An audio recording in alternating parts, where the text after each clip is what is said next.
Hello guys, welcome back to example CH. और friends, आज William Wordsworth पर critical comments पर बेस्ड इंपॉर्टेंट वीडियोज है। एक से एक क्रिटिकल कमेंट्स देखने को मिलेगा विलियम वर्ड्सवर्थ के बारे में।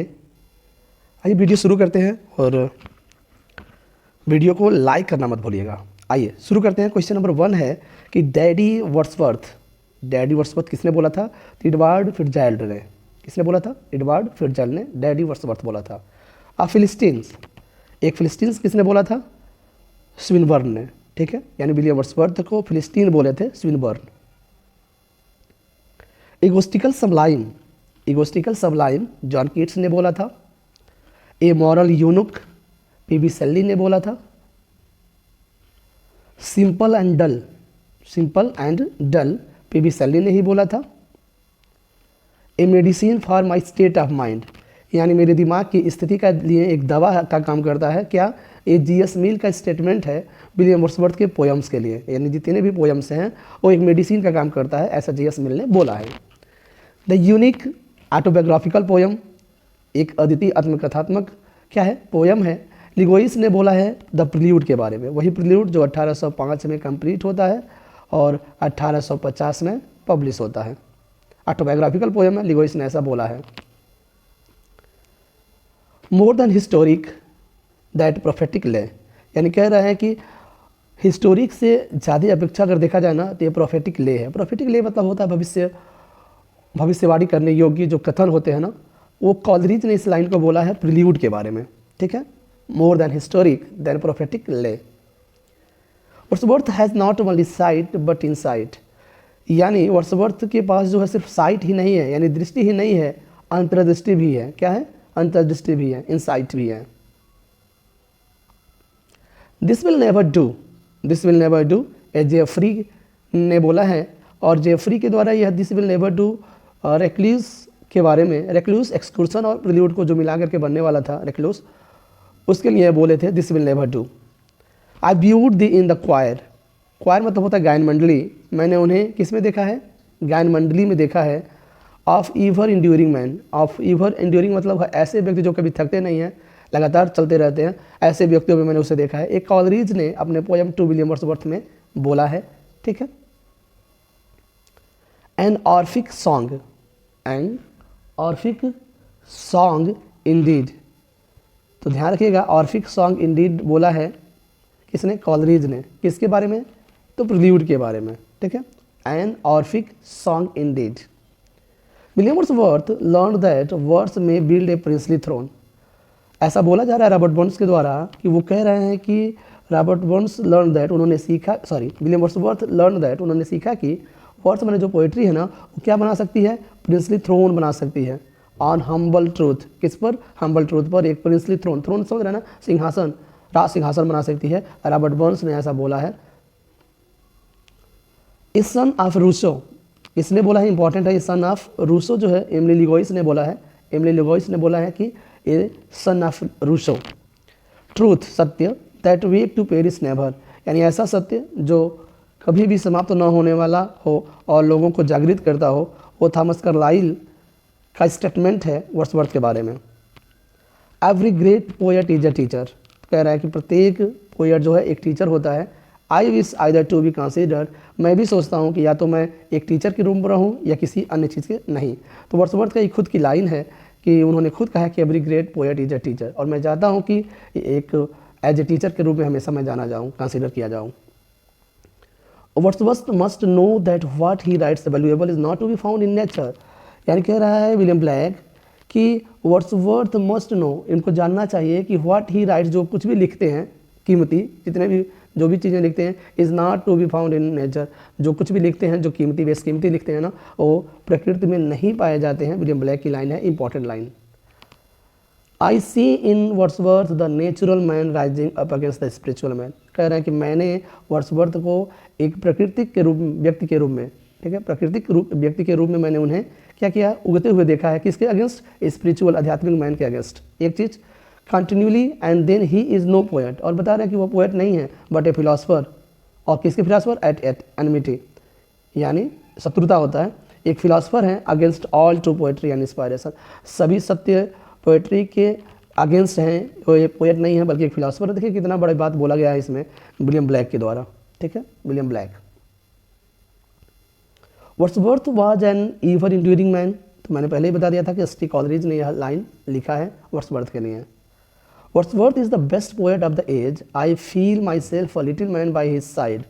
कह रहा है कि इतने बेस्ट पोएट थे अपने एज के कि मैं अपने आप को बहुत ही छोटा समझता हूँ उनके साइड से। एस.टी. कॉलरिज ने ऐसा बोला है, अपने साइड से मैं बहुत ही छोटा एक लिटिल मैन समझता हूँ उनके against. Wordsworth was hardly a man but a wandering spirit with strange adventures and no end to them. तो कह रहा है कि वर्ड्सवर्थ जो है मुश्किल से वही एक व्यक्ति हैं बट ए वॉन्डरिंग स्पिरिट, एक घूमती हुई आत्मा है, यानी वॉन्डरिंग माने चलती फिरती क्या है, एक आत्मा है, विथ स्ट्रेंज एडवेंचर, यानी बहुत ही अजीब साहसों के साथ, and no end to them, और उनको कोई भी चीज़ समाप्त नहीं कर सकती। पी.बी. शेली ने बोला है, ठीक है, पी.बी. शेली का स्टेटमेंट है वर्ड्सवर्थ के लिए। William Wordsworth was an egoist, अहंकारी। जॉन कीट्स ने ऐसा बोला है कि वह एक क्या थे, ईगोइस्ट थे। सबलाइन, just for a handful of silver he left us. Robert Browning ने द लास्ट लीडर में बोला है, और लास्ट लीडर आया था 1845 में। रॉबर्ट ब्राउनिंग ने द लास्ट लीडर लिखा है, ध्यान रखिएगा, उसमें just for handful of silver he left us बोला गया है। Wordsworth was not a truly great poet but the spoiled child of disappointment. ये कह रहा है कि वास्तव में वो एक ग्रेट पोएट नहीं थे वर्ड्सवर्थ। विलियम हैजलिट की लाइन है, सबसे बड़े क्रिटिक हैं, but the spoiled child of disappointment, यानी निराशा के बिगड़ैल चाइल्ड हैं, बेटे हैं, हैजलिट ने ऐसा बोला है। नेचर हर सेल्फ सीम्स, यानी नेचर को स्वयं पता रहता है, जैसा कि मैं कहता हूँ, to take the pen out of his hand, उनके हाथों से क्या करो, कलम को हटा लो, and to write for him with her own wear, और उन्हें किसके बारे में लिखना चाहिए, अपने खुद नंगे पर, सियर मने होता है महीन चीज़ों पर, और पेनिट्रेटिंग का मतलब होता है मर्मज्ञ चीज़ों पर, जो मर्मज्ञ पावर है उन पर खुद लिखना चाहिए। मैथ्यू अर्नोल्ड ने ऐसी बातें बोला है विलियम वर्ड्सवर्थ के बारे में। William Wordsworth had no marked style of his own, कह रहे हैं कि कुछ भी ऐसा नहीं दिखाई देता है विलियम वर्ड्सवर्थ के पास जो अपना उनका खुद का स्टाइल हो। मैथ्यू अर्नोल्ड ने ही कमेंट किया है। One of the chief glories of English poetry, अब देखिए मैथ्यू अर्नोल्ड ने ही बोला है कि वह चीफ ग्लोरीज हैं इंग्लिश पोइट्री में, जितने भी लोग हैं उसमें से एक है चीफ ग्लोरीज के रूप में। मैथ्यू अर्नोल्ड ने ऐसा बोला है विलियम वर्ड्सवर्थ के बारे में। The Magna carta of English literature, Matthew Arnold ने बोला है कि किसके बारे में, द प्रिल्यूड के बारे में। प्रिल्यूड जो 1850 में पब्लिश हुआ था उसको Magna carta of English literature कहा जाता है, ठीक है, मैथ्यू अर्नोल्ड के शब्दों में। ही लेड अस, वे हमें ले गए, एज वी ले at birth on the cool flowery lap of earth, ऐसे बताए जैसे कि हम कि धरती के गोद में, यानी फ्लावरी गोद में, फ्लावरी मैंने फूलों से, ठंडे गोद में हम जन्म लिए हों, ऐसा वो हमें दिखाएं। मैथ्यू अर्नोल्ड ने इस बात को बोला है अपने बुक मेमोरियल वर्सेस में। किसमें, मेमोरियल वर्सेस में, memorial versus 1850 by Arnold. His poetry is the reality, his philosophy is the evolution, ये भी इंपॉर्टेंट है, ध्यान रखिएगा। हिज पोएट्री इज़ रियलिटी, उनका जो पोएट्री है ना वो रियलिटी है, लेकिन उसका जो दर्शन है, फिलॉसफी है, वो इल्यूजन है, इल्यूजन माने भ्रम है। अर्नोल्ड ने ऐसा बोला है। The high water mark of poetry, किसने बोला है, the high water mark of poetry, Ralph Waldo Emerson, R.W. Emerson ने बोला है। किसके बारे में, ode intimation of mortality, immortality के बारे में उन्होंने बोला है कि the high water mark of poetry. Wordsworth utter nothing best, Lord Tennyson ने बोला है कि कुछ भी आधारभूत संरचना वाली जो चीज़ें होती हैं, नथिंग बेस्ट, यानी कुछ भी आधारशिला नहीं है उनके कहने का, यानी जो कुछ भी वो कहते हैं ना तो कोई उनका बेस नहीं है। लॉर्ड अल्फ्रेड टेनिसन ने ऐसा बोला है कमेंट करते हुए। A high priest of nature, De Quincey ने यह लाइन बोला है वर्ड्सवर्थ के लिए, high priest of nature. William Wordsworth had his passion of, William Wordsworth had his passion of nature fixed in his blood, यानी एक प्रकृति के प्रति उनका एक पैशन, जो जुनून था ना, वो उनके खून में फिक्स्ड हो गया है, ठीक है। डी क्विंसी की लाइन है जिसने हाई प्रीस्ट ऑफ नेचर बोला था। Not practising is own theory to his own poems, देखिए टी.एस. इलियट ने सेम चीज़ वही बोला है कि not practising his own theory to his own poems, अपने कविताओं के लिए उन्होंने कुछ भी अपना नहीं किया है, ठीक है ना, अपना कोई थियरी नहीं दिया है। टी.एस. इलियट ने ऐसा बोला है। William Wordsworth was a poet of man and nature. ऐसे ब्रूक ने बोला है कि वह पोएट ऑफ मैन है और पोएट ऑफ नेचर है, ठीक है, ऐसे ब्रूक ने बोला है। Wordsworth wrote his poetry with a view to showing that men who do not wear fine clothes may feel happy।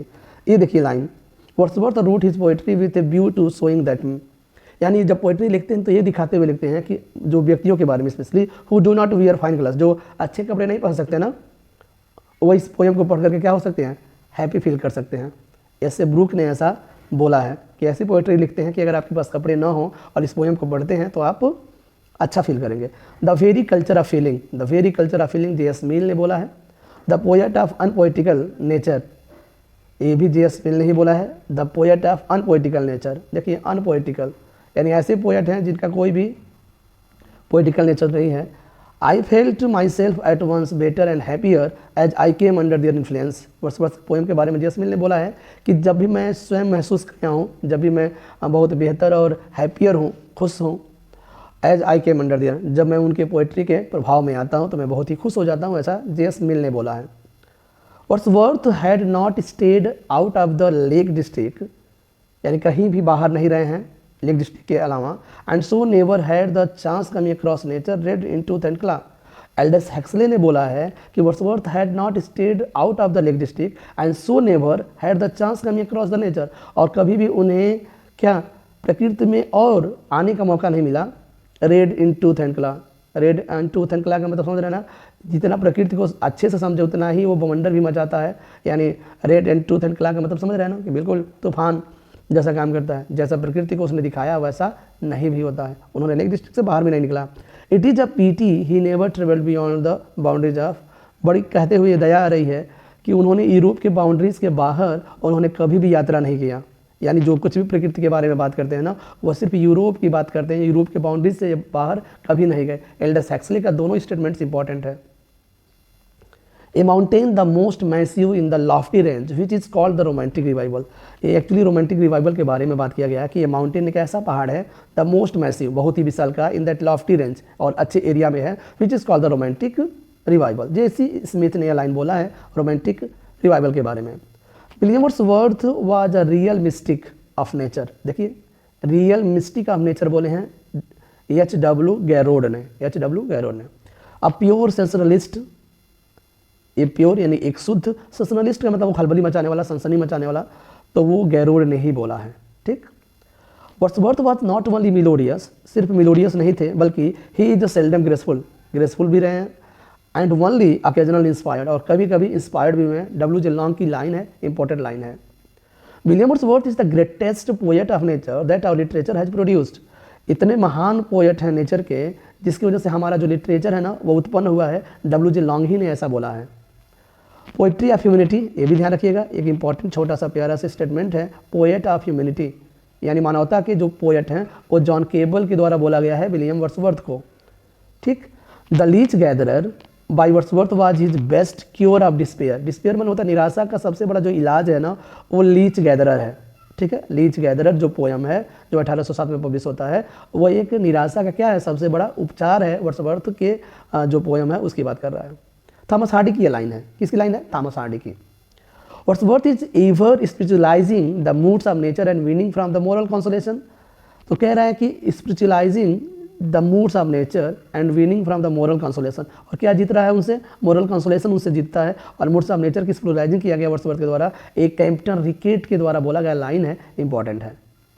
He had no humour, no dramatic power and his temperament was that dry juiceless quality. देखिए एकदम कह रहा है ना, उनके पास कोई हास्यास्पद चीज़ें नहीं थी, ड्रामेटिक पावर भी उनके पास नहीं था, and his temperament was that dry juiceless, उनका जो टेम्परमेंट था वो एकदम जूसलेस था क्वालिटी में।